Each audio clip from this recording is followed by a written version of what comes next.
명태균 특검법, 김건희 특검법이 통과될 가능성이 윤석열이 파면 이후에는 높아지는 거 아니냐 이런 기대를 지금 민주당이 하고 있는 거죠. 예, 그렇군요. 아까 그 말씀하신 그 파면 5가지 이유, 저도 이제 그 듣고 잘 이루어지지 않더라고요. 그래서 네. 저는 이제 첫자만 따서 위포, 국선, 채 뭐 했었거든요. 제가 이렇게 그러니까 위헌이다, 네네. 절차 거치지 않았다, 포고령, 그다음에 국회 활동 방해, 그다음에 선관위 압수수색, 네. 그다음에 불법 체포 이거 이렇게 하고 있는데 아까 뭐 반복된 말씀이지만 이게 그 하나만 어겨도 지금 파면이 된다는 그렇죠. 거잖아요. 네, 네. 하나만 걸려도. 네. 그러니까 이제 이거를 많은 법률가들이 만약에 내가 헌법재판관이라면은 저거를 기각시키는 내용을 쓸 수 있을까? 그러니까 이제 인용을 하려면 예. 파면을 인용하려면 저 5개 중에 하나만 명확하게 써도 되잖아요. 네. 근데 저거를 기각하려면 5개에 대해서 다 이유를 달아서 이게 안 된다고 아니라고 이야기하는데 아니라고 네. 해야 되거든. 네. 근데 지금 국회 봉쇄한 거하고 선관위 장악하려고 했던 거는 현장 화면이 다 나와 있고 그걸 네. 다 봤잖아요.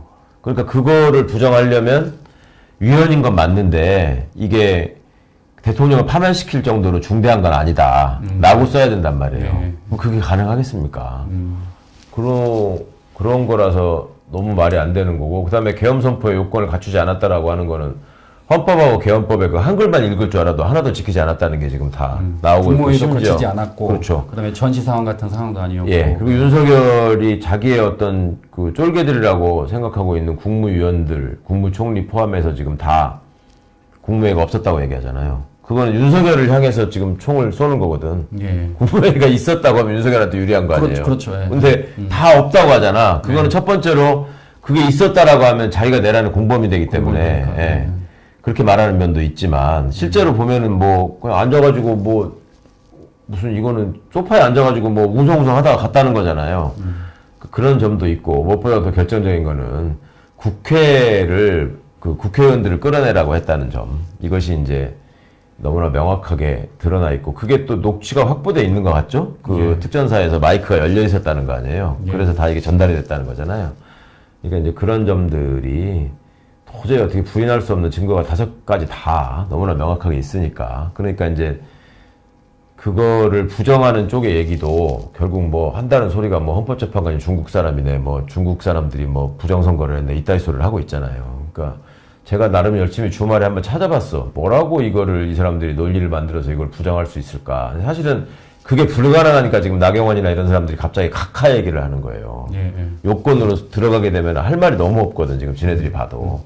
그러니까 그럴 때 이제 판사들이 써먹는 그 비겁하고 교활한 수법이 그 형식적인 흠결을 찾아내가지고 그 각하시키는 거거든요. 그 대표적이었던 게 윤석열이가 징계받고 나서 징계 취소 소송을 냈는데 1심에서 윤석열이가 졌잖아요. 그리고 2심에서 한동훈이가 장관 된 다음에 싹 다 바꿔가지고 2심에서 이거를 각하를 했단 말이에요. 그때 2심 재판부가 썼던 그 비열한 방식이 징계위원회 구성이 잘못됐다. 이렇게 해가지고 실체 판단에 안 들어가고 거기서 끝내버렸거든. 그러니까 지금 헌재에서도 그렇게 해주기를 바라는 거지, 이자들은 지금. 예, 내용에 이제 자신이 없으니까.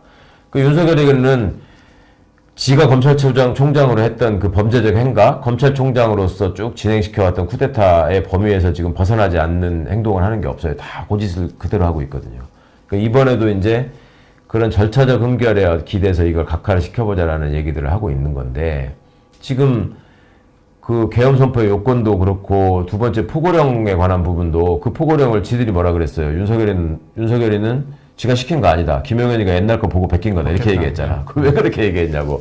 예전에 나왔던 포고령이 있고 그거 자체가 위헌이라는 대법원 판례가 여러 개가 수십 개가 있어요. 그러니까 윤석열이가 아무리 무식해도 그건 안단 말이야. 그러니까 지금도 재심 사건으로 과거에 불법 위헌적인 계엄에 따른 포고령 위반죄, 이걸로 유죄 선고를 받은 분들이 지금도 재심 청구를 해가지고 그게 재심 사건으로 법원을 많이 있거든요. 그러니까 그거를 포고령이 위헌이 아니다라고 인정하면 기존의 대법원의 재심 사건의 판례를 다 부정해야 되는 거야. 이건 불가능한 일입니다.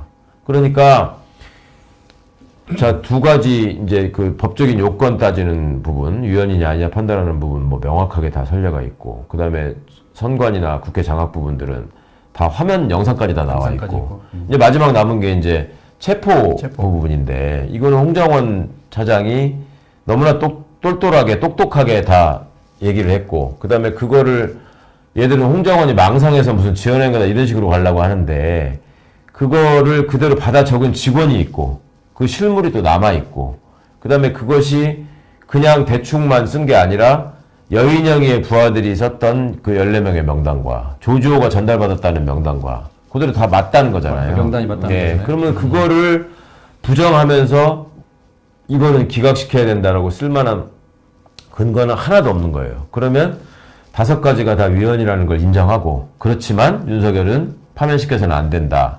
대통령은 이런 거 가지고 파면될 수 있는 자리가 아니다. 이렇게 써야 되잖아요.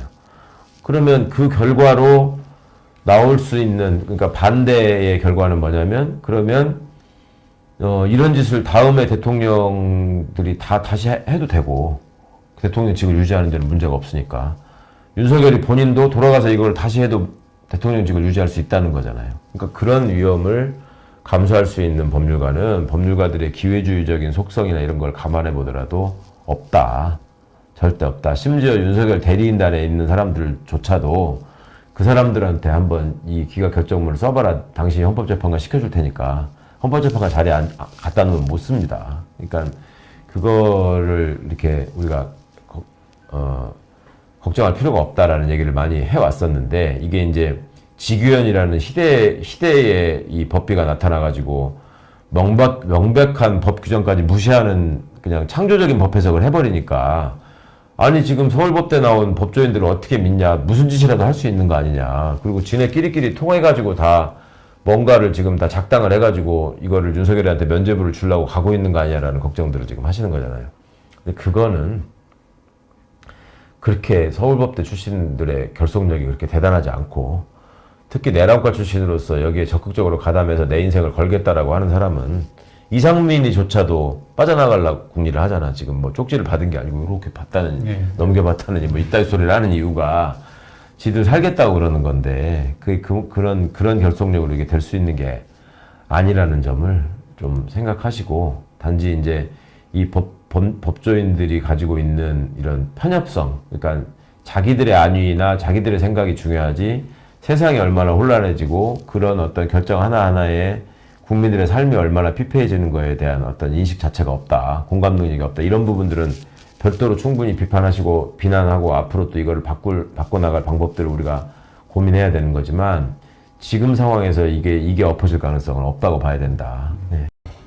자, 그 한덕수 총리 그 탄핵 심판 결과를 보면은 그 정계선 재판관과 그 다음에 김복형 그 재판관이 충돌하고 있다라는 그 언론 보도도 나오고 있습니다. 일부 있었죠. 네, 그래서 특히 그 김복형 재판관이 캐스팅 보트를 쥐었다. 그러니까 우리가 일반적으로 보수는 정영식, 조한창이고 김복형이 어떤 스탠스를 취할지가 궁금했는데, 이번 사례를 보면은 이제 보수, 그래서 결국 캐스팅 보트를 준 거 아니냐라는 그 언론 보도도 있는데 어떻게 보십니까? 이제 그거를 말도 안 되게 이게 늦어지고 있으니까 김복형 재판관이 인사청문회 과정에서 보여준 상당히 이상한 태도들이 있었거든요. 근데 사실은 김복형 재판관은 그런 어떤 우리가 걱정해야 되는 극우적 성향으로 볼 때는 1등이 아니에요. 그전부터 얘기했지만 이렇게 기회주의적으로 결론을 바꾼다거나 자신의 극우적인 시각에 기초해가지고 뭐 논리와 무관하게 정치적 입장을 관철시키려고 할 만한 헌법재판관을 순서대로 따지면 1번 정영식, 2번 김영두, 3번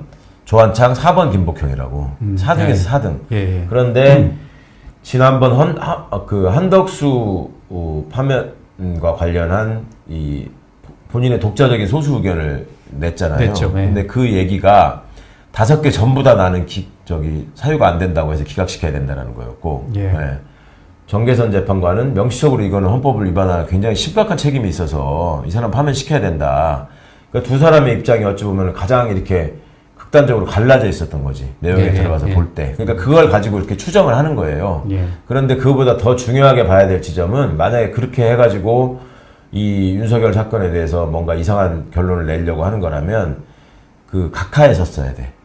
김복형 재판관이. 그러니까 정영식, 조한창, 김복형이 서로 연락을 주고받으면서 혹은 바깥 세력과 내통하면서 윤석열 사건을 엎으려고 모종의 일을 꾸미는 모습, 이런 식으로 갔어야 되는데, 김복형 재판관이 결정문에다가 쓴 내용을 보면은 좀 안 맞는 얘기긴 하지만 나름대로 논리적인 저거를 따져보려고 그 모양을 갖추려고 한 흔적이 굉장히 많아요. 그러니까 그런 논리에 일단 들어가기 시작하게 되면은 이거를 파면시키면 안 된다는 말을 쓰기가 정말 어렵거든요. 그러니까 지금 윤석열의 경우에는 자꾸만 각하를 얘기하는 거라고 여러 번 말씀드리고 있는데 그 각하 입장에 쓴 두 사람조차도 이번에 윤석열에 대해서 각하를 얘기하기가 어려운 사건인데 그거를 김복형 재판관은 한덕수의 경우에도 각하가 아니라고 했던 사람인데 거기 들어가가지고 윤석열에 대해서 어깃장을 놓을 가능성은 별로 그렇게 높아 보이지 않다. 단 자기의 어떤 개인적인 성향이나 성격의 특징 때문에 그냥 거기서 그냥 뭔가 이렇게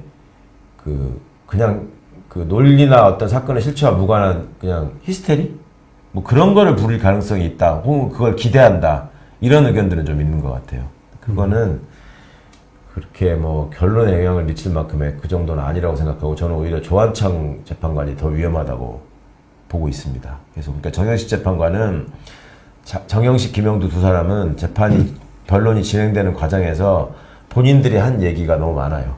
그리고 본인들이 드러낸 얘기가 너무 많고 정영식 재판관 같은 경우에는 한덕수 사건의 경우에 이게 지금 의결정족수에 문제가 있는 거 아니냐라는 얘기를 했거든요, 실제로 자기가. 예. 그리고 윤석열 변론 과정에서 정영식 재판관이 조금 뭐랄까 오락가락할 지점이 있다고 보이는 부분은 그 홍장원 메모에 대해서 따지고 들었던 거 있잖아요. 이게 뭐 맞냐 안 맞냐. 이게 자기가 당신이 뭐 그냥 왜 이거를 이렇게 명확하게 그때부터 얘기하지 않았냐 뭐 이런 식의 얘기를 하면서 일종의 시비를 걸었거든요. 근데 그거 가지고 딴소리를 할 가능성이 있다 이렇게 보시는 분들도 있던데 그렇게 그냥 하기에는 그 여인영 쪽이나 그 다음에 조지호 쪽에서 그 홍장원 메모하고 똑같은 명단이 나왔잖아요.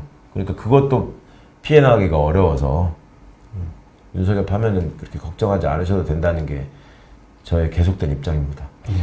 어쨌든 예상치 못한 그 결과가 잇따라 나와서 맞아요. 하도 어이없는 상황들이 지금 이어지니까 거기까지 상상해서 걱정하시는 건 내가 충분히 이해가 가는데 그래도 현실적으로 그렇게 될 것이냐를 따져보면 가능성은 높지 않다라는 말씀을 드리는 거죠.